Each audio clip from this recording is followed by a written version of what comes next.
Assalamualaikum warahmatullahi wabarakatuh. Perkenalkan, nama saya Taufa Akbar Anugrah Firdaus. Saya dari Prodi Manajemen Fakultas Bisnis Hukum dan Ilmu Sosial dengan NIM 2120102030 kelas A1 semester 2. Kali ini saya ingin menjelaskan tentang strategi pemasaran global.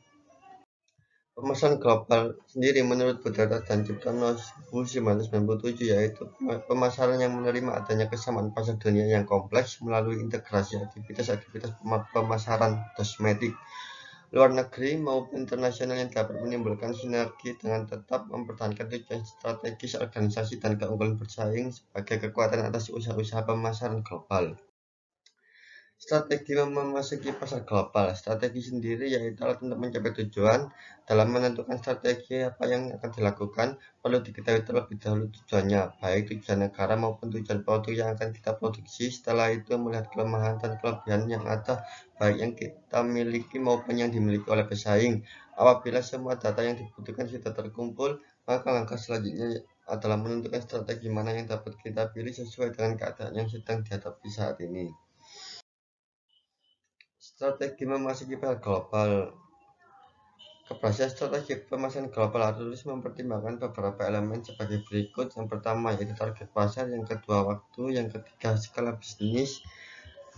Target pasar sendiri yaitu kita harus menentukan tujuan terhadap produk kita yang akan kita pasarkan terhadap konsumen tersebut dengan memahami perilaku dan tingkah laku serta budaya yang ada di daerah tersebut. Dan yang kedua yaitu waktu. Ada dua pilihan waktu perusahaan dalam memasuki pasar global. Pertama, menjadi pionir dalam sektor bisnis untuk masuk ke pasar global, dan kedua, menunggu kompetitor untuk masuk ke pasar global dan menganalisa kesuksesan dan kegagalannya. Dan ketiga yaitu skala bisnis. Perusahaan berskala kecil maupun besar bisa memasuki pasar global tergantung pertimbangan yang diambil. Pertimbangan tersebut melibatkan proses pembiayaan dan banyaknya konsumen yang akan membeli produknya.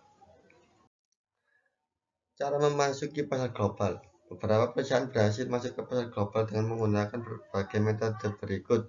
Yang pertama yaitu ekspor produk, yang kedua lisensi, yang ketiga franchise, yang keempat joint venture, yang kelima investasi langsung, yang keenam partnership atau piggybacking. Ekspor produk. Ekspor produk sendiri merupakan langkah terbaik dalam menentukan pemasaran global. Di sini pemasar akan menjual produk atau jasa di pasar internasional dengan risiko lebih sedikit serta lebih efisien. Yang kedua yaitu lisensi. Metode kedua memberikan perizinan atau lisensi kepada perusahaan di negara lain untuk menggunakan properti perusahaan. Biasanya proses properti ini bersifat intangible atau tidak terlihat seperti trademark, paten, atau langkah produksinya. Yang ketiga yaitu franchise. Prancis memiliki rangkaian peraturan yang harus dipatuhi oleh pemiliknya di negara lain.